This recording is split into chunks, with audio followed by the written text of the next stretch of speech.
How's it going, everybody? And welcome back to this another edition from the Stupid Questions podcast. Today, we're going to be talking with Danielle Lewis. She's a professional triathlete.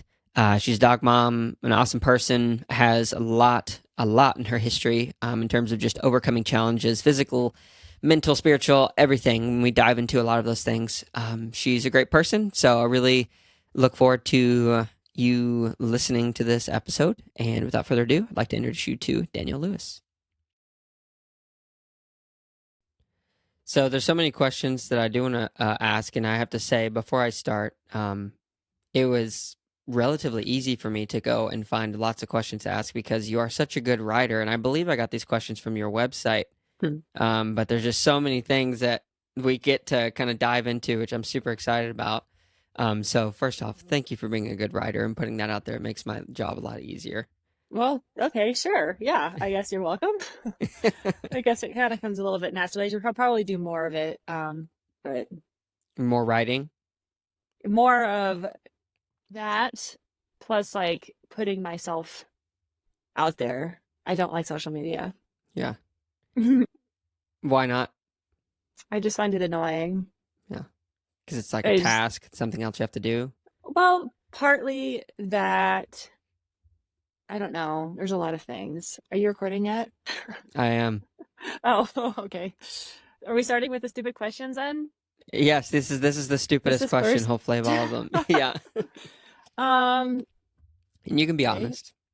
Well, I would assume that's what you'd expect after listening to a few of your episodes. So, I don't know, like it's just kind of something that's it's like I have to do it Hmm. for my job, right? Sure. As being a professional athlete, it's not like you can actually just train and compete. Hmm. You have to be connected, which that's probably the biggest motivation that I have is I really enjoy connections with people. Um, and so for myself, I would want to be better at it simply just so I can connect with people and help motivate and inspire and just use lessons that I learned to help people along their journeys and stuff. Yeah. But yeah, it's something that's kind of like always looming in your head. It's like, okay, I have to do this, I have to post, I have to do this, and this. And Yeah. then it's like, okay, well, I'm training for so many hours today. Like, when do I find time? Do I supposed to like stop my workout to like snag a selfie? And then I hate selfies because I feel so like arrogant. Hmm. And I'm not one to like, I don't care to take a picture of myself, but like, what else am I gonna take a picture of? It's Yeah. like my social media. So like it's gotta be me. And then it's just awkward. I don't Hmm. know. I just have just a lot of hiccups. Yeah. Is that something, I mean, I know it's kind of an unspoken expectation now, especially that's just where the sport's gone and a lot of the social media world's gone, but is it expected of you to do so many posts about yourself and or brands and contracts that you sign for sponsorships and stuff like that? Yeah, so most of the contracts all have something in there about posting either so many times a week or month, and then or just posting but making it more natural and fluid. And I tend to err on kind of that more natural and fluid side. I tend to post when I feel inspired to post. Hmm. I don't like So it should pushing be. things out that are feeling forced. Yeah, I Yeah. don't like that feeling. It doesn't come across well. It doesn't feel good to me. And then like if you read a post, you can tell like somebody else's stuff and you can tell like if it's just an obligation or if it's Hmm. real. Yeah. And so it's like how do you find that balance between putting something out that's real, but then also satisfies what you need to be doing and what you want to be doing for your partners, right? They give so much to you. So you want to make sure that Hmm. you're giving back and honoring that relationship. And I value everyone that I work with. Those aren't relationships that I just take lightly. And Sure. yeah, so no, there's a lot of things that go into it. So let's pretend for a second that Danielle has a successful company in this space and you have the opportunity to sponsor a few athletes. Would Mm. you want to in the contract put something specific, like where they have to post about it? Or do you think that you'd be more like, well, I want you to decide if you want to partner with us. And if you decide to talk about the product, then great. Like, what do you think you would err on one side or the other? Probably the latter. It just feels a little bit better. It feels more natural. Like I said, it feels more fluid. And I wouldn't put any specific hard expectations on anybody. Yeah. I I, mean, just as long as they're being a good ambassador for the product. Like for myself personally, I do better like face to face Yeah. or like this. We're not like physically face to face, but we're talking, right? And Yeah. um I do a good job of like helping people through situations that they're going through in regards to like triathlon, like nutrition, for example. Hmm. I've helped a lot of people get connected to precision fuel and hydration, partly because precision has been incredibly impactful in my triathlon journey and helped me find success in the sport. And so because of that, like I want to help other people find success in the sport in regards to their nutrition. If I can talk with them through things, help get them connected to my partner. I've done that. I've helped a lot of people in that regard. And that hasn't been a social media post said, hey, try this product. It's been Yeah. more of a natural Yeah. connection. Sharing of your story. Yeah. Have you ever said no to a sponsor? Uh, to a potential partner, yes. Yeah. Just various different reasons. But yeah, if there's things that like they just want to provide a product and then expect a whole bunch of social media posting, and I could probably just go buy the product, Hmm. you know, that might not just be a good fit. I don't want to feel like I'm obligated to do all of these things for something I could probably buy, even if I do use the product, if that makes sense. Yeah. Unless it's something that I like absolutely really believe in. Yeah. And What I are also, you? I just don't want to get like too overwhelmed Yeah. with things. Mhm. Yeah, for sure. So before we get too much into all the triathlon stuff, because we'll have plenty of time to cover that, and we know you're very good at what you do, but I want to ask you the first question that I really like to ask people, which is, who is Danielle? Um, that's a good question. Still uh, figuring it out? well, I think it's a lifelong journey, like kind of figuring out like who you are. And I think we evolve over time. I know I've evolved over time for sure. Um, I think who I am now is probably different than, well, I don't think I know it's different than who I was in college just because of life experiences that I've gone through. Hmm. Um, but I am just someone I am really thankful to be doing what I have always envisioned myself to be doing. When I was a little girl, I always said I was going to be a professional athlete. Like that's what I wanted to do. I Yeah. didn't care what sport it was, but I wanted to be a professional athlete. Yeah. And I've had a lot of different like attempts to go down that direction. And then something happened that I'm finally here in triathlon. So Hmm. I feel like I'm someone that's just passionate about kind of living my dream. And I'm thankful I get to do that and hopefully use my journey to help motivate and inspire others. Yeah. Beautiful. So where are you from right now, and like where are you originally from? Yeah, so I live in Boise, Idaho. Beautiful place. Whenever somebody asks me where I'm from, I have a hard time answering that question because my parents are both in the military. Hmm. I was born in North Carolina on military base there in Cherry Point, and then moved to Washington State, and then Arizona, and then Huh. South Carolina. And in South Carolina, I swear my dad was stationed at Paris Island, and I was I lived there through fourth grade, and then my parents divorced. I moved down to Florida Hmm. with my mom, to be near her mother, and then I was in school from fifth grade through my senior year of high school. So mostly South Florida, kind of Hmm. like main developmental stages of my life. And then from Florida, I went to Texas, where I went to school at Baylor. And I lived in Texas for the same time as I lived in Florida. So I called myself a Florexan. Sounds Yeah. like some kind of a new drug. Oh, okay. I haven't heard that one before. Or we're like, oh, you need some fluorescein for your. Florexan. Yeah. Oh man, now I'm never gonna think about the same. I'm sorry, I ruined it. That's okay. But okay, now I have to think though, because I moved here in like late 2019 or mid 2019. So Okay. 19, 20, 21, 22, 23, 24. Okay. It's 5 years. So I can't quite include Idaho into the fluorescent equation. So I'm still a fluorescent. Yeah. A couple of years here. So if I Yeah, and said, then I lived in Missouri for some time and now I'm here. Okay, so you've been around. You've seen at least a good bit of the United States. If I was to say, Danielle, let's go home, are you saying, okay, let's go to Idaho? Well, huh, I mean, probably, but like home, if you think of like home in the nostalgic sense, Uh, I'd say Southern Alabama. That's where okay. I know that wasn't part of this the tour before. So that's where my dad, his whole side of the family is. Okay. His parents, well, his father's now deceased. My Jam Jam and Papa. I used to spend my summers there in Alabama, at Jam Jam and Papa's house. I have a whole slew of other cousins. My dad's one of six kids, and so I don't have siblings. I'm the only child, but to me, my cousins are kind of like Your my brothers and siblings. sisters to an Yeah. extent. Jam Jam is a new one. I've heard Papa, Peppa, Peepaw, Meemaw, Memaw.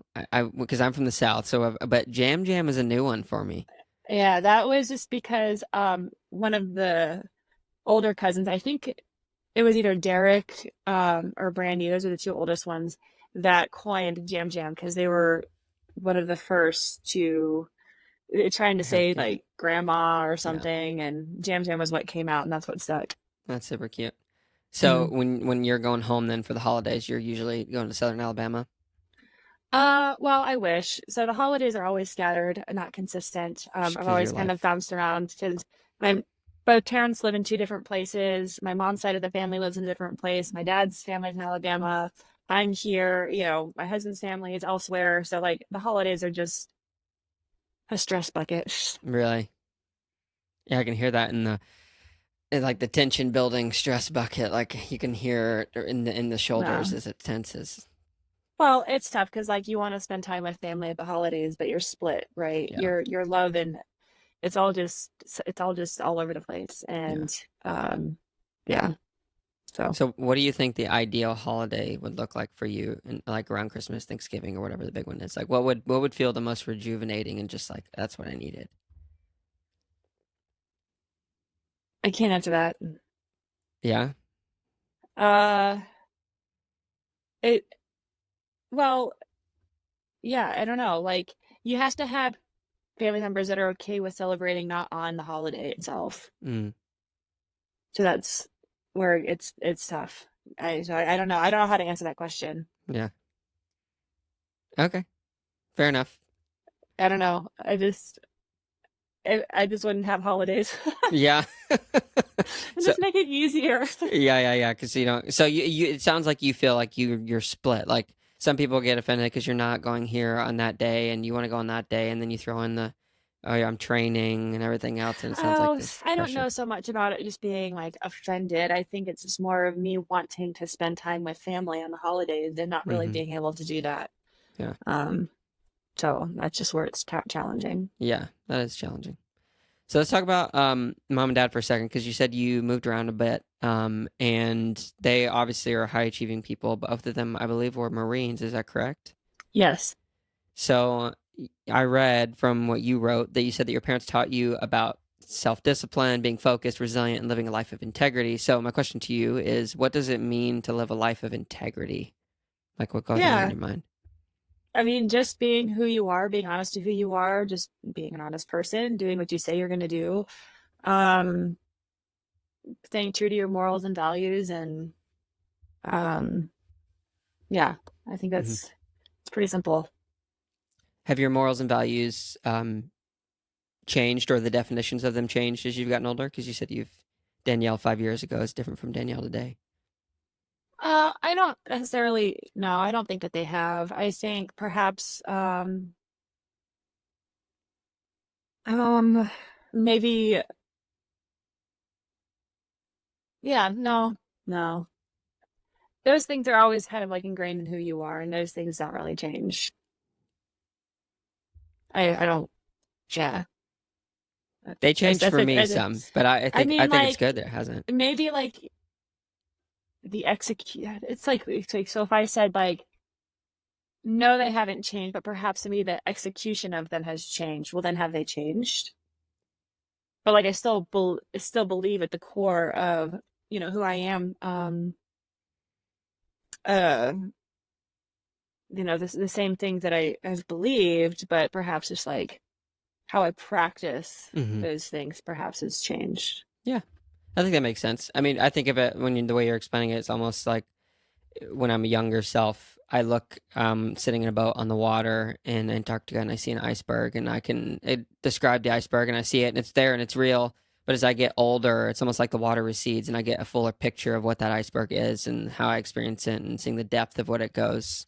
Like, as my values, I feel like have always been relatively the same, but as I've gotten older, my understanding of how I would define them and practice them, like you said, has, I think, Yeah, definitely changed.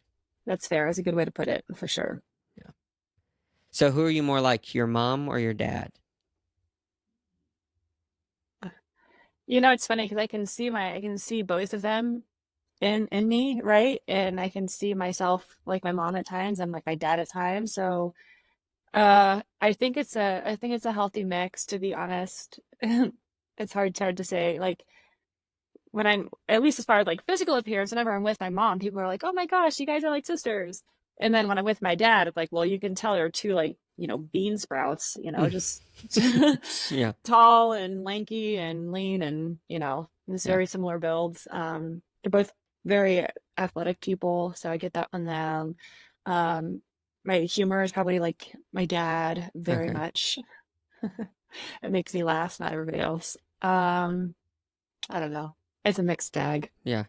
Have you ever sat down and thought about just the positive attributes that your mom and dad have contributed to like your character and who you are as you've gotten older?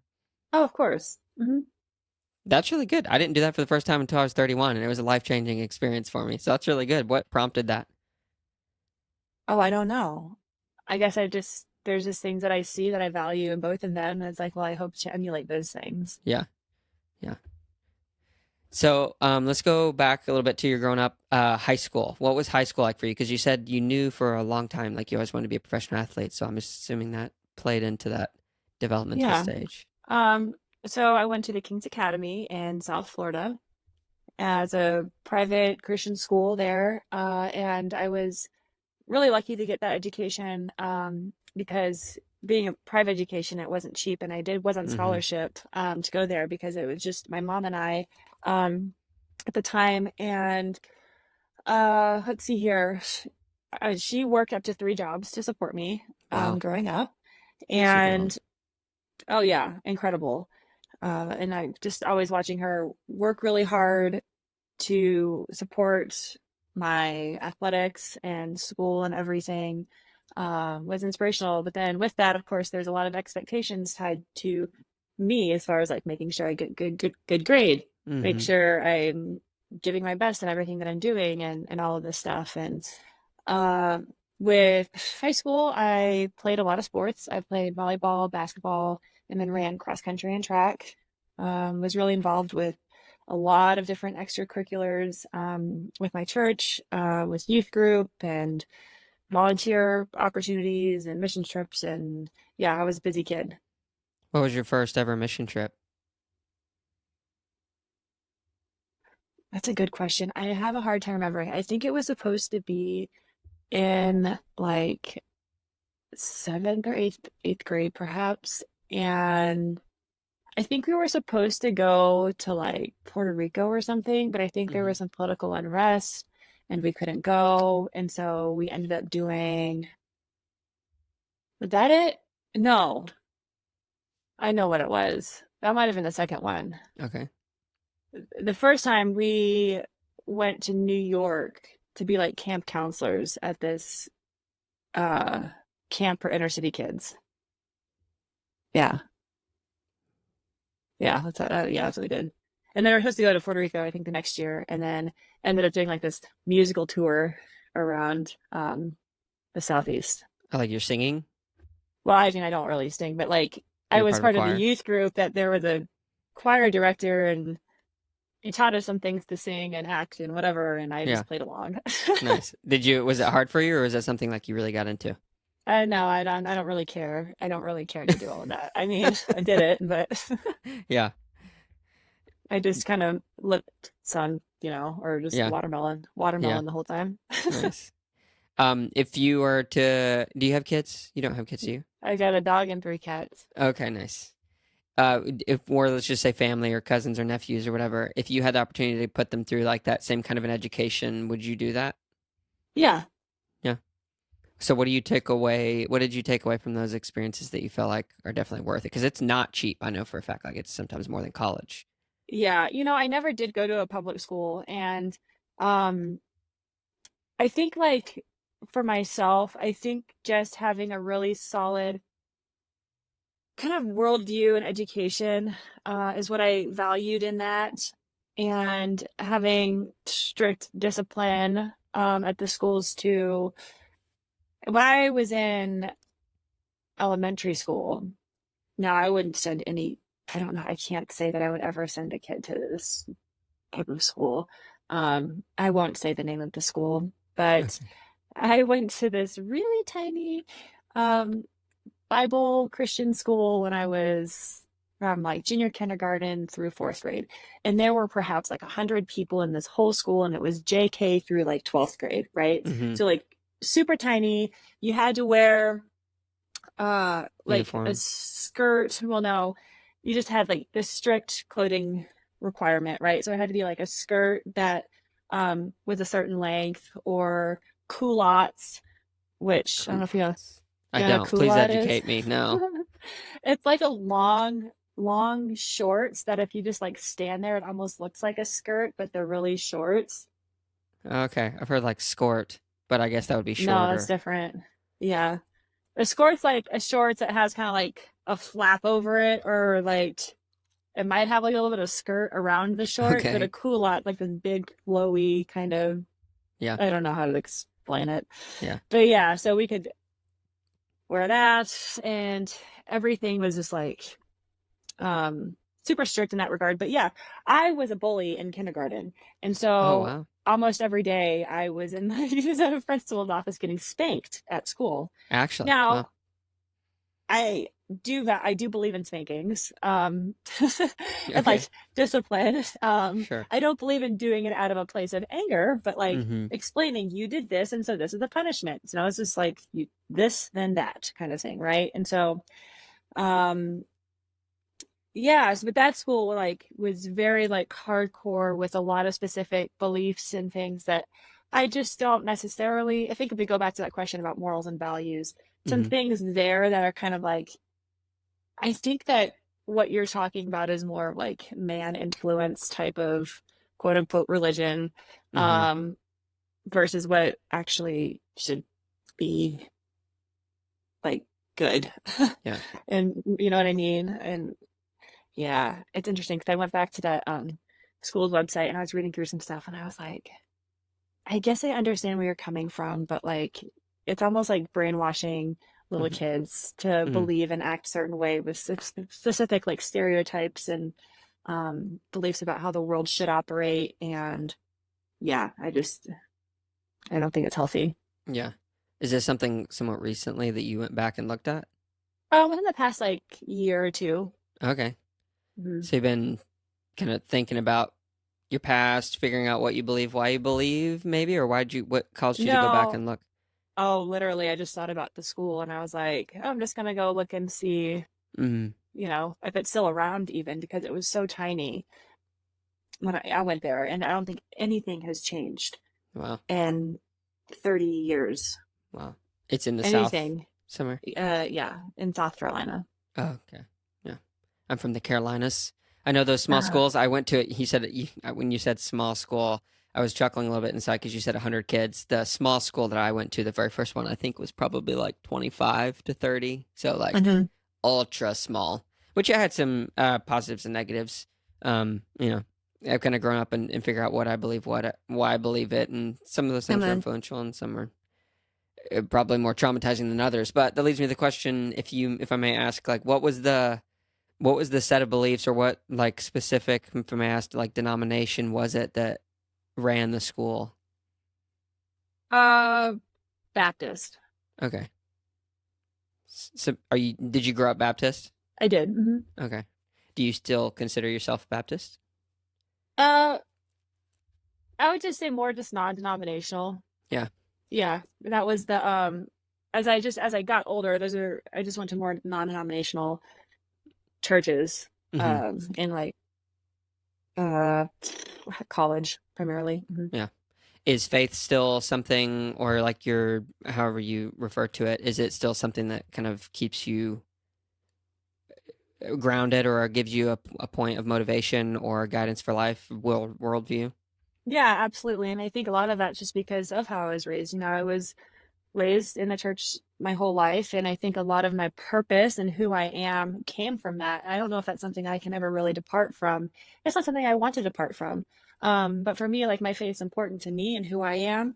But I don't, and I think that that's just, yeah, it's just me. But yeah, no, I don't go to church on Sundays. Not that I just don't necessarily want to go to church. It's just, um, I think as I've gotten older, I have just seen how man influences religion so much, and there's just a lot of unhealthy things that are just tied to it.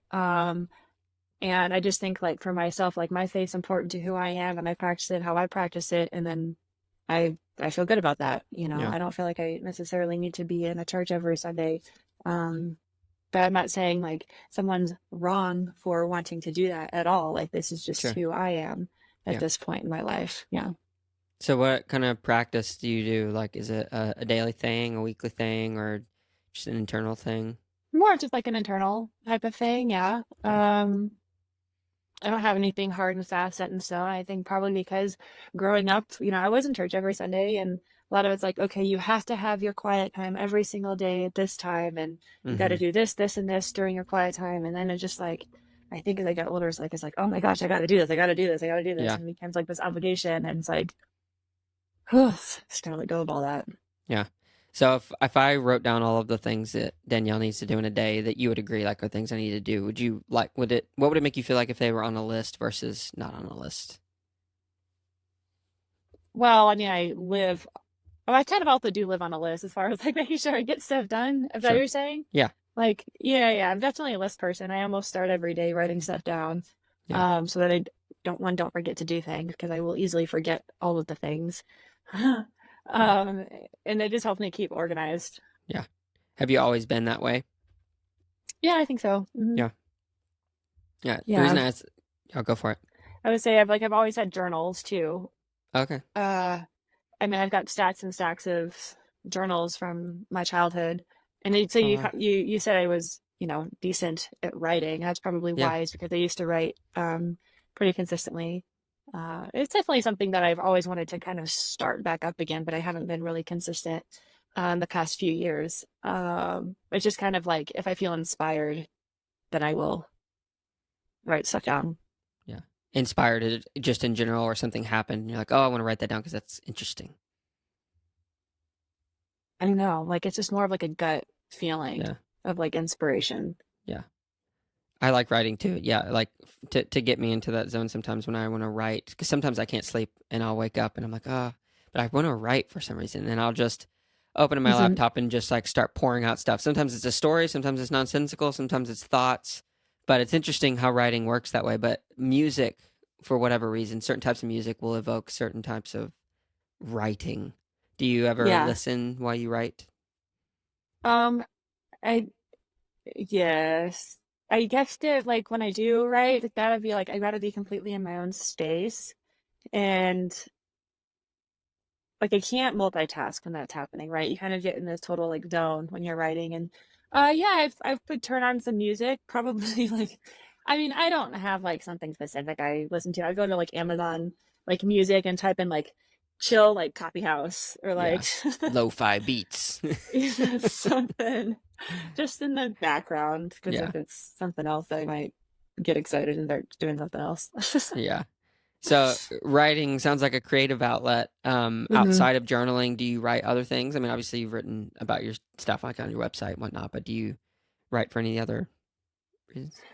When I'm asked to write for partners, I'll write some stuff. Actually, thank you for reminding me. I need to put it on my list that I've got write an article for USA Triathlon. So yeah, Oh, nice. What are you going to write on? I don't know yet. I got to figure that out. Nice. I hear that there's some cool podcasts out there that you could write about. Oh yeah, there you go. Just kidding. Just kidding. Shameless plug. Things to listen to when you're training. There you go. Exactly. There's a lot of actually good ones. It's been pretty wild to see how many podcasts have been blowing up. So I started Yeah. almost a year ago, but it's been like, I'm like, oh, that's cool. But then at the same time, I'm like, oh, competition. Yeah. Well, see, no offense. I am not the type of person to really listen to like heads talking podcasts Mm-hmm. unless it's like a friend of mine talking, So that's why which, you listen to a few of these. yeah, and I guess that means I have to listen to all of yours now, right? Um, No pressure. I just like audio fiction, Yeah. drama stuff, Okay. stories. Yeah. What's your favorite one that you've listened to recently? I don't know so much of a favorite. Gosh, I have gone down this kind of sci-fi track I love sci-fi. because the audio is pretty. If it's well done, the audio can be pretty cool. Yeah, it draws you in. Yeah, I'm terrible at remembering names on things. It's okay. Yeah, I don't know. No I'd have worries. to I'd have to go and look at my podcast thing. Yeah. And Maybe that's something you could put in the USA Triathlon article. Things to listen to that aren't triathlon related that are fun to listen to while you're doing triathlon stuff. yeah, there you go. Yeah. I always enjoy listening to that podcast when I go out and do long, easy stuff, but that's just me. Mm-hmm. Okay, so not to digress too much, but I wanted to jump into, you said on one of your writings that at times you wanted to be, and I quote, a doctor, archaeologist, CIA operative, a missionary, professional athlete. Obviously, professional athlete came to be. If that was not available to you anymore for whatever reason, which of those four do you think you would choose? CIA, Yeah. missionary, archaeologist, Well, doctor. Man, I go between the doctor and the CIA operative. Okay. What would your hopes be to gain from one of those or both of those? Well, I have a master's degree in public health, right? So Mm-hmm. I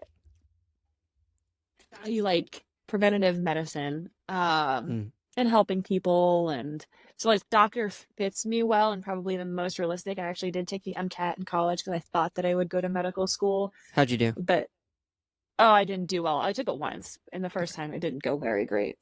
Maybe I could have gotten into some obscure medical school off in the Caribbean, but Still get you that certificate. yeah. Yeah, no, but that's probably the most realistic. But see, yeah, having parents in the military, I always thought what's it called? Boot camp would be fun. I would expect nothing less from a triathlete to say that because I've had similar thoughts. Like, I just want to do it to do it. Yeah. Oh, have you watched that show? Oh, come on. It's the one. Oh, it's going to kill me. See, I told you about my brain. I forget stuff. I can Google what is it about? Yeah, I will probably think of the name as I talk through this. They take famous people and they've put them through, it's like special forces training. And it's really entertaining. They take there's real military guys that are putting them through this. World's Toughest Test, Special Forces. Yes, that's the one. You want to be on that show then? I think every human should go through something like that. Yeah. Why? Mm-hmm. Man, I just think people need to learn what their limits are. I think it's it's hard, but I think everyone should do hard stuff in their life. It just teaches you a lot about who you are. It teaches you how to respond. That would teach you how to work with people, and appreciate and respect people. I think there's a lot of value to be gained in it. So yeah, I would agree. I think physical strain definitely does kind of wake you up, but I think what's even tougher is the mental aspect of it. So what is the toughest thing mentally that Danielle has ever had to go through? Oh, well, does it have to be physical or not? No, mental. It can have physical elements, but I want to hear what is the hardest thing you've ever had to overcome. If you're not crying by the end of this, then you're not telling the truth. No, I've already shed enough tears in my life. Tears are good. Yeah. I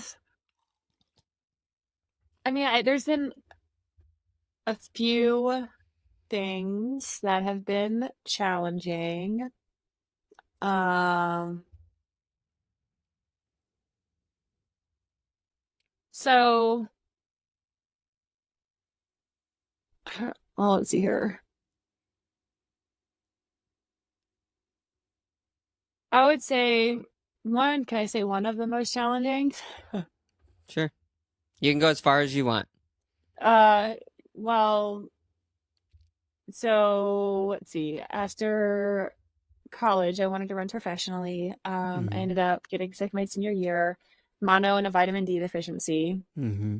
I thought I could redshirt. Um, What does that mean? and so yeah, you know what it means? I have no idea, but I guarantee Yeah. most other people don't either, unless I'm just dumb, which it may be true. Well, anyone familiar with like college sports, probably has a good idea of what it means. But so as a college athlete, you have 5 years to complete 4 years of eligibility, essentially. Mm-hmm. And so if you don't, so let's say a lot of times you have people come in as a freshman, and to give them a year to develop, they will redshirt that first season so that they grow, get stronger, and then they'll start with the team that next year, or start like actually competing rather. Yeah. So it's just, yeah, it's just called redshirting. And so, yeah, so I thought that I would have the chance to do that, but it was already like my senior year. My coach had already allocated funds to other athletes, so it wasn't an option for me at the time. And so then I basically shut down running, and decided just to kind of like move on and move forward. Um, and This is a Baylor. yes, Okay. and then go on to grad school. But running ended pretty suddenly and abruptly for me. Um, I got really depressed. I gained like 50 pounds in a year. Mm-hmm. I didn't want to have anything to do with anything related to the track team or cross country team, just because it was just too painful to deal with. I wouldn't even like drive past the track, even if that was the faster Mm. way to drive home. I'd take I the get long triggered. way around. Yeah. And then one day I was at church actually, and I just like heard this like still small voice, go to the track. Although it seemed like it was like audible at the time, right? Yeah. Go to the track. And I felt like a 2-year-old with like a temper tantrum. Like, no, I don't want to go to the track. Go to the track. Hmm. No, I don't want to go to the track. Go to the track. Fine, I'll go to the tracks. That was basically that conversation. And so Mm-hmm. then, yeah, I drove to the track, white knuckling the steering wheel. It was a rainy, overcast day, of course, it set the scene. And I sat there in front of it. The gates were open, there's nobody there. And go through the gates. Fine, I'll go through the gates. So I drive slowly through. I go, and I'm like, I'm fine, I'm here, I'm at the track. And so like that was the first time that I actually started just dealing with the emotions that I had from running ending so abruptly. And to me, I kind of envisioned running as this diamond, right? Something beautiful, something good, but it was ingrained in my heart. And it became ingrained in my identity into who I am. Mm. So even though it is something that's good and beautiful, it was just kind of stuck in the wrong spot. And so with running ending, it was like it was ripped out and it left this wound that needed some time to heal. And so going to the track, just being there was just, it wasn't any sort of crazy emotional experience, but it was a start to me addressing the pain that I had. With depression, you go through all the stages of grief. Or sorry, rather I would say like with the death of something, rather, you Yeah. go through the stages of grief. And I think I was going through that from that denial, the hurt, the all the things. Um, and so then shortly after that, I had this light bulb moment at my house. So just like, oh, I can do whatever I want to do if I just set my mind to do it. Mm. It's something so simple, but it was just something that clicked inside of me. And from that point forward, I gave myself a nutrition plan, a workout plan, and then just got to work on losing the weight. And yeah, getting healthy and just getting back into sport. So you went through a lot there, obviously. And how long was that? You said 50 pounds in a year, Yeah. vitamin D deficient, depression. I think you even had a broken back at one point during Well, this. no, it was later. It was a few years later. Okay, so we'll get to that. But with this instance, you're going through all those things. How long was that time period from when, like, I guess you got that heel fracture? Is that what's kind That of set was you out? no. Okay, So I didn't do my homework very well. you've got a lot of pieces here, and I like it. Good Like grief. this, So sorry. it's a big puzzle, right? So we're just Yeah. gonna put it together here. No, so I came in to college in 2006. Mm-hmm. The heel fracture that I had was 2008, just Okay. before the Olympic trials. Yeah. And then this illness was 2010.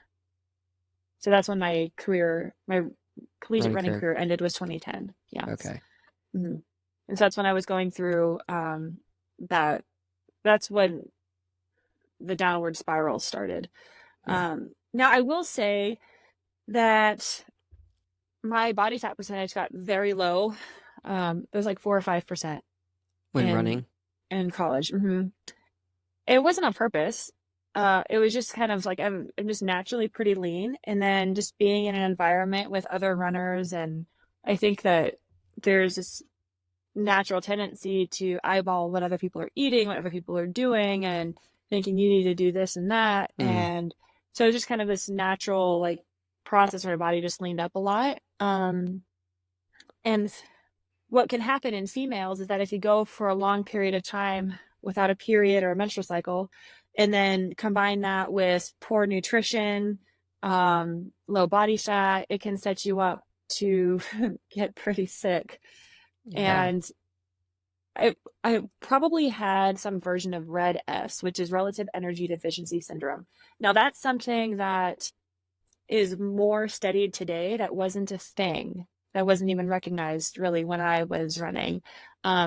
Actually, nowadays in colleges, they monitor the female student athletes for the female Hormone levels. athlete, yeah, the female athlete triad, which basically is like to assess their like risk of like if you don't have a period, if you get like stress fractures, and I'm like, I think it might be your body fat or um something like that. It's like the very specific things. And if any athlete has like one of these things, and they actually bench them until they're completely healthy again, which is good. But if they did that when we were running, gosh, nobody would be running. Wow. Yeah, and Mhm. that's just so from my excuse my lack of ignorance here, but I've talked to my wife about this kind of stuff, and she's like missed a few periods, whatever, usually because of like intense stress. And is this Yeah. from the running side? Is it just because of the physical demands on the body and how much you're running and everything you're doing? Like it forces that like, oh, we don't have the energy to make this happen. So, Well, also it's like a body fat percentage thing. So when it goes below oh, a okay, certain threshold, the hormone levels in the body just get like out of whack. And that's so so, strange. yeah, so like for myself, I didn't have a regular cycle for years. I don't know, 4 or 5 years. In the moment, your other athletes said, I was just like, oh, this is a thing. We deal with it. It wasn't like a red flag, like It didn't I could bother be me. dying. Well, I guess it wouldn't. Like, yeah, I guess that's kind of a stupid question, right? Typical See, male. there's the stupid Yeah. question on your stupid Why question. didn't you miss your period? Oh my gosh, you are welcome for this conversation. Yeah. Yeah, so anyways, I think like for myself, my body got to the point where the body fat percentage was low, all this stuff was happening. I got sick, mono, this stuff. And then so when I stopped running, it's like this rubber band effect happened where my body just went like, okay, now we're just gonna take on all this extra nutrition and calories and all Yeah. this So stuff, we may right? Try not get it to again. rebound Yeah. and get healthy again. So it's like I went the whole other direction. Now, I did probably spend too much time on the couch, like eating boxes of cereal and not exercising. Yeah, I love cereal. But It's a great emotional food. oh, it's perfect. Yeah. Yeah.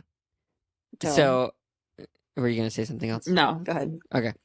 So it's rainy, overcast. You have this I don't know what you want to call it, come to realization, come to Jesus moment. You realize, like, Sure. okay, I got to face this thing. You turn around, you drive out, you make your plan. You're, wanting to eat healthy. You've got that new source of motivation. But what was it that was created in your mind figuratively that you were going after? Like, what were you chasing at that point to grab a hold of?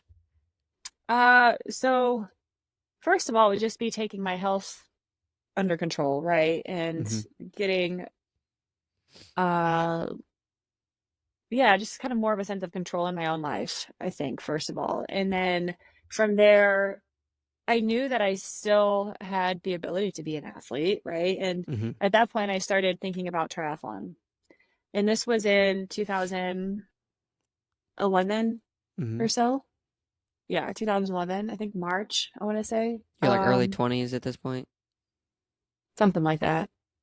Yeah, that sounds about right. I still, I don't do count. I don't even know how old I am now, so. No. uh, yeah, so that was like early March. So I started riding a bike, started trying to learn how to swim, started running, and then in the process, I think I actually did a couple of triathlons. And I actually did well. I think I won my age group in both of them and was second female overall Wow. in those two triathlons. Well, And humble brag. then, well, it's not like I know. I'm just kidding. I just to wanted to say go that. from like where I was to do that, to me, like that was just a big deal That because, is a big deal. Yeah. yeah. So not like, not like I could brag or anything. No, I shouldn't have made the It's comment. It's just, stupid. um, and then, but in September of 2011, actually on 9/10/11, it's easy date to remember, I That's, had a bad bike accident where I mm, came down around this kind of downhill, sharp right hand turn mm, underneath this overpass, and there was a vehicle in the oncoming lane. I was not a very good bike handler at the time, so I braked in the corner, which caused me to skid out and go into the front wheel of the vehicle, mm. fractured my shoulder, ended up having to get shoulder surgery as a result. Ouch. So that halted my triathlon journey at that time. This is not when you broke your Yeah. back. No, that was a different event. Before or after this? Well, I'll keep going, I guess. And so Okay. then I had to get shoulder surgery. So because of that, I couldn't swim. And then I just started riding my bike more. I started riding with it's like a big group of cyclists and some teams in Texas, and within and started racing my bike. And then within 3 years, was on this domestic elite team and was traveling around the country racing in the pro field. So Wow. yeah, so I found some traction in cycling, and so then I was like, okay, I'm going to be a professional cyclist. um, and then in 2014 is when I had a bike accident and fractured a few bones in my back. What was the accident, if I may Oh ask? yeah, sure. I was doing a local race, which is a couple hours away from home, but I was racing with some guys that I knew. I was actually racing in the men's masters field, um, just because I knew the people that were in the race. I ride with them all the time, and I have confidence riding with them. If in masters fields, these guys are guys, they work full time. At Mm-hmm. the end of the day, they just want to get home, be with their families, and go back to work on Monday, right? So they're not taking stupid risks on their bike for the most part. They're gonna just be smart, but go out there and have a good time and push themselves. But we had about 10 people in our group. We were within 4 miles, I believe, to the finish line. We were coming downhill, this fast descent. It was over 40 plus miles an hour. And Wow. there's a few things that happened that caused the two guys in front of me to go shoulder to shoulder on their bikes. And oftentimes, if you're riding together and you're shoulder to shoulder, you can kind of hold it up. But the speeds were pretty quick. And so they Oh. got pretty wobbly and they ended up hitting the deck. And I didn't have an out. I think there was a Mm. vehicle in one lane, and then there was somebody else over here. And so the only solution I could do is just like try to slow down. But my wheels ended up locking and I flipped and landed on my back. Yeah, so that hurt. Yeah, I'm sure. Like, do you remember it happening? Oh, yeah. Yeah, you didn't black out or anything. It's just like, this is going to be really No. painful, and it was painful. Yeah, it was awful. Wow. Yeah, I'm it guessing was. you went straight over and just smacked the ground. yeah, basically just completely endoed and just flipped right on my Ugh. top of my back, I've seen flat some on of my those back. professional bike races and with all those crashes, and every time I'm like, why? Why do people do that? That looks so Well, intense. yeah, with bike racing, it's not a matter of like when you crash or if you crash, it's a It's matter of when, when. Yeah, yeah, unfortunately, it happens, and a lot of the times it's just some bumps and bruises, some road rash and stuff that will heal. But it does take time to recover from. If you crash once, your risk of crashing pretty soon after that is actually higher than it was before. So you just have to be really mindful. interesting. Hmm. I wonder why that is. I think part of it could be just tension that you carry, Yeah, a little and more locked up. yeah, and if you're if you're worried about something in your head, right? Stuff just will migrate through your body to Mm-hmm. create jaw tension, shoulder tension, arm tension. The more tense you are on a bike, the worse it is. The worse your Mm, handling is going to be. You have to mm, be, just loosey goosey out there. yeah. So How long was that recovery? thankfully, I didn't have to get surgery. What happened was the transverse process of L4 just kind of snapped and was separated, and all I just needed to do was have some time to come back together. So thankfully, Mm, nothing was crazy displaced. mm-hmm. And then the other fracture was just in the sacrum, so I just needed some time. So I think it was about 6 to 8 weeks. But that was also excruciating. Anybody that ever had back pain, I will sympathize with them forever. It's awful. Yeah, you're like spending most of your time on your belly, like standing probably doesn't feel great. Like, how did you alleviate or get through that? uh,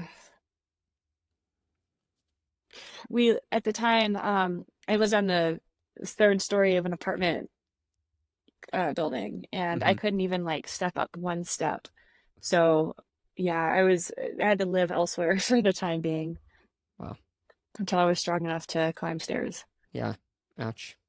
So you have obviously been through a lot of, it seems, physical, mental, maybe even spiritual trauma. Have you dealt with all these things? Like, have you? That's a bad word. Have you processed all of these things? Like, are you at Yeah. peace with all these things? Oh yeah. Yeah, Yeah. absolutely. Last year I actually was working with Brandon with Evolved Athlete. I don't know if you've seen Evolved Athlete on Instagram at all, but he's done Mm-hmm. some really good work with a lot of athletes, and yeah, he kind of started at the beginning also, and we talked through a lot of the experiences that I'd had, and because trauma can be stored in the body and it can be stored there for years, and if you don't deal with it, it just kind of sits there, but yet it can still like rear its head Yeah. in situations in life that trigger it to do so. Mm-hmm. Um, and so yeah, we dealt with a lot of that stuff, and I feel I'm at a good place now. Everything's always a work in progress, but we're Sure. humans and we are always progressing and evolving. So Yeah.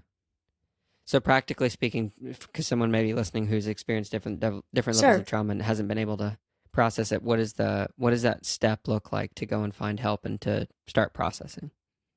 Yeah. So sometimes you might not know that there is that stored trauma because these things can be there from childhood, and you think that that's just something that happened to you and Mm, that was in the past, then it might not affect you now. But I guess if you find that you get emotional, or it's triggered, for lack of better words, sure. over things that are relatively small, or how your response is out of proportion to the Mm-hmm. thing that actually happened, these might be signs that, hey, like, it's not healthy for me to be acting this way, right? I could be a better version of myself if I responded this way versus this way, or if I felt better about the situation than I do, right? So those can be signs that say, hey, you know what?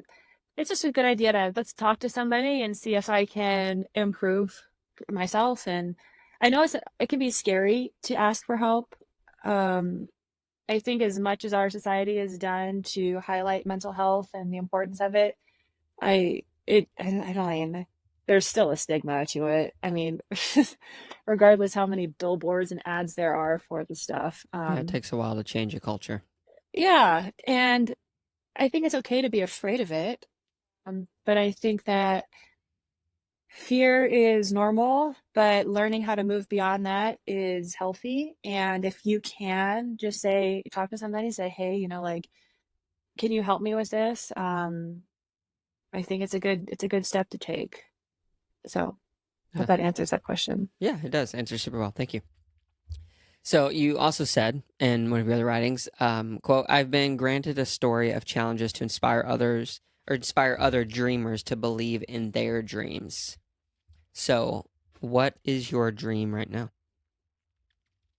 My dream right now, and you know, I think that a dream doesn't necessarily have to be something that's like completely just off, like in the future, but it can Mm-hmm. be something that you're living day in and day out. I do feel like I have the opportunity right now to live my dream in regards to being a professional triathlete and getting to train and race at a high level.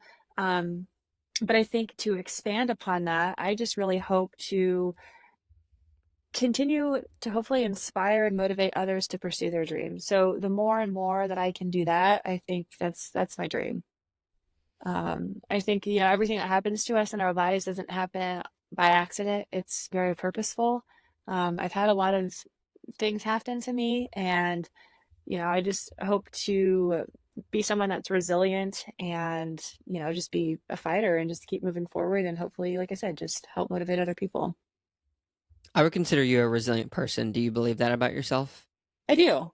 Yeah. Yeah, that's awesome. I What? mean, not all of the time. It's not something that just is. I think it's something you have to learn and practice. Yeah, yeah, it's a muscle of sorts. Hmm. Yeah. So we're gonna say something. No. Okay. What kind of positive feedback, or have you gotten positive feedback from others to kind of give you the confirmation that you are inspiring people? It's interesting. One that was a very like practical time was when I did Ironman Arizona in 2022. Um, I ended up on the side of the road with a flat tire, like 2 hours into the bike, Ooh, and I know it was very disappointing. And what's even more disappointing is I was standing right next to like the media moto who was filming this whole thing. And I was like, no, stop filming me, go away. But it was yeah, actually good that he did film me, just because of how the whole day played out. Because I was standing there, I didn't have the tools that I needed to fix the flat. That was my fault. So my other option was to wait for the mechanic moto who was off doing whatever he was doing and wasn't available. So my next option was to stand there and just ask other athletes, "Hey, do you have a spare tire or a spare tube?" Like I felt like an yeah, idiot. But thankfully, after about maybe like 16-ish, 17 minutes, 17, 18 minutes, somewhere in there, because I was there for 20 minutes. mm, Um, yeah, some guy was nice enough to stop and give me a spare tube and CO2. So once I got that, I got it changed really fast. And then, excuse me, I was on my way. And I had moved myself up into fourths on the bike. But wow, then as I'm standing on the side of the road, I just see all my competition just passing, right? mm-hmm, And I was like, oh gosh, this is awful. yeah, And then you tell yourself, okay, this is a long day, it's a full Ironman, anything can happen. So then I just went to work and yeah, I just moved up a little bit in the bike, grabbed I think a few more places back, but then on the run I ended up running a really fast run split and still finished the race in third place. And so I had a lot of messages after that race of like how inspiring it was just to like never give up, because mm, I think there's a lot of people, especially in like the pro field too, if something kind of catastrophic happens, it's like, okay, the day is done at this point. I'm just gonna pack it up and go home because I mm, have this and this race coming up. So I'm just not going to expend myself and run yeah. a full marathon and put that stress in the body for a poor result. So that's completely understandable. But in this case, I didn't do that. I decided to go ahead and just run, and I ended up running and still ended up on the podium. So that was I was told that was pretty inspiring. Yeah. So two questions. One of them is just a selfish because I want to know, do you know how long you sat on the side of the road and how long far the gap was to second and first? Yeah, I sat there for 20 minutes and I lost by 18. Wow. Oh, yeah, that really, yeah, inspiring. That really makes you mad, doesn't it? Oh, Yeah, Hey, you yeah, know what? I've got Ironman Texas here in that's 3 right. weeks, so Yeah, that's I'm right. just gonna Retribution. focus Here we on that. come. Yeah, for sure. So when all those messages were coming in, and you knowing that I could have won this thing, like, how did that make you feel as you're getting those messages? Getting the messages, yeah, Mm-hmm. it was a really good feeling. It was like, it did feel like validation that I'm doing the right thing, that I made the right choices, but that I'm also continuing to make the right choices. So, Yeah. So, what are you most excited for? Like, what is on your mind right now? Obviously, Ironman Texas, I guess. This might be a kind of a dumb question, but is there anything that you're like mulling over in your brain that you're really focused on, like that you're wanting to make happen in the future? in regard to sport, Oh, it can be outside of sport, really oh, just you and your life. I mean, I am very excited about the Ironman Pro Series. I think that that's exciting for the professionals. It's great to see Ironman taking that step forward, Mm-hmm. to give the professionals kind of this really cool opportunity. And so I think that it's a series that fits me very well. I think that I can perform really well in the series, and I hope to do very well in the series. Yeah. So that's really kind of what I'm looking forward to specifically this year. Yeah. So you're going to be doing more fulls this year, I would assume. So how it works is that they will score 5 races over the course of this year, Mm-hmm. of races that are one of the Pro Series races, and there's 20 of them, 19 or 20. And so there's 3 of those. Well, in order to gain maximum points, one of those should be the 70.3 World Championships. One should be the Ironman Full World Championships. Yeah. And so then the other 3 races, 2 of which can be full Ironmans. So in order to score well, ideally you do 2 additional fulls and then have a high scoring 70.3 race. Okay. So that's your goal. So 3 to, well, yeah, well, we're going to see how these next few races kind of shape out or shake out to see how I can shape up the year, if that Yeah. makes sense. So you've got Hmm. Ironman Texas. Do you have your next race decided after that? So I'll do a 1 week after that is St. George, 70.3. 70.3. Mm-hmm. And then 2 weeks after that is Chattanooga. And You gonna do then it? Chattanooga, You are gonna do it? well, I mean, I am registered for these races. Okay. The plan is to do them. Yeah. Yeah, everything's subject to change. You Sure. can't Yeah. predict the future, but Yeah. that's the plan at this moment. Yeah. And then there will be a little bit of a break. We are going to do Challenge Roth this year. That's on July 7th. So that'll be really exciting and fun to do as well. It's one that Andrew has wanted to do for a very long time. So we just went ahead and put on the schedule this year. And then the rest of the year is to be determined. Okay. I still need to qualify for Nice for the World Championships. So ideally I do that at Texas. Mm-hmm. Um, if I don't, then I will definitely has to do another full. Um, and then as my Ironman Pro Series points are doing well, once I kind of get through this first block of racing, then I may have to look for another full to do just to try to maximize my points. Yeah, for sure. Um, 70.3 worlds. Did you qualified at Oceanside, correct? I qualified last year. Okay, so you've already got that done. So are you going to be doing that race for sure? Yes. Okay, nice. And that one will be worth more points than even like any other 70.3. Yes. Okay, yeah, good deal. Well, so I have one more question for you. Okay. Um, for anyone who is an aspiring high performer, they want to inspire others. Like they want to give people that gift of inspiration. What advice would you give to those people who want to get to that point? You don't have to get to that point. You can be at that point simply by doing it. And I think I have to remind myself of that as well. It's easy to say, oh, I have to like win so many races. I have to have so many sponsors. I have to have so many social media followers. Mm-hmm. And then I can start being an inspiration. Well, no, like you be who you are, just be honest and genuine and open to yourself and open to others. And yeah, you can just start doing that now. You don't have to wait for X, Y, or Z to happen. Yeah. It's always been interesting to me that the things that I remember internally as being like the most inspiring or impactful things that people have done or have said to me are when I have like thanked them for that. Oftentimes they don't even remember the instance or the thing. Like it usually kind of goes off. So to your point, yeah, it's pretty amazing how we each have this ability to speak life, obviously, into other people's lives, but it's the little things that we say and do that are often like the pinpoints of people's motivation for some goal or future thing. And it's Hmm. usually something that we would say, like, oh, it probably didn't matter. And oftentimes it's just the things that we say in passing or the things that we do and we think no one's watching. So, yeah, Hmm. 100%. Yeah. Anybody can be inspiring today. Yeah, absolutely. I think you just listen to people too, like Yeah. everybody has a story, and more often than not, their story is not too different than ours. Um, but yeah, just listen to people and let them tell their stories, relate to them, and I think that just opens doors in and of itself.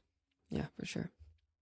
Well, Danielle, thank you so much for coming on and letting me ask some hopefully good, hopefully some stupid questions. It's been really fun. I think that you should end this this talk with serious questions, being like rapid fire.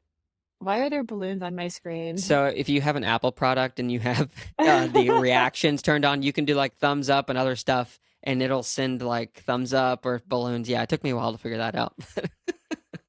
Well, perhaps the balloons are validating what I'm saying. So you just asked a whole bunch of stupid questions. Now you got to end with like 10 rapid fire, like serious questions, which are Okay. like your favorite ice cream or like your favorite, Oh, okay, I see what you're saying. like Yeah, really like stupid stuff because the questions you ask aren't particularly stupid. yeah, They're more serious. yeah. So let me ask you You this follow question. me here? Okay. Yeah, yeah, yeah, Yeah. yeah. Well, I will consider that. I will.